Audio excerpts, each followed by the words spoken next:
अच्छा, एनकेबी का कोई भी वर्जन हो, पुराना हो चाहे नया हो, रीसेट अगर करना है, पासवर्ड आप भूल गए हैं, तो उसके लिए क्या तरीका है कि जो है ना, आपने एस्केप का बटन दबा के रखना है जब तक ये रीबूट नहीं होता।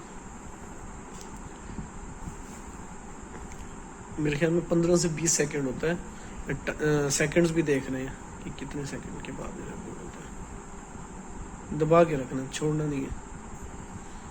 ये रीबूट होने वाला है, ये रीबूट हो गया, अब छोड़ दें। ठीक है, अब ये सारे जोन हर चीज का कर देगा डिफॉल्ट, और इसका पासवर्ड भी डिफॉल्ट हो जाएगा, आईपी भी डिफॉल्ट हो जाएगा। और आईपी इसका क्या होता है, डिफॉल्ट 1.108, और पासवर्ड है 8888 6 दफा। 6 दफा।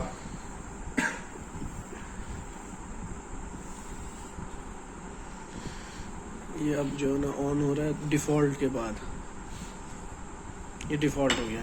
अगर मैं इंटर करूं तो ये अब पासवर्ड जो है ना इसका दोबारा से 8888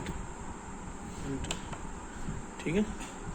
और जो है इसका जो ना इंटर करें तो ये गेस्ट मोड आ रहा है, डिफॉल्ट एडमन का भी यही है 8888 एंटर। ठीक है।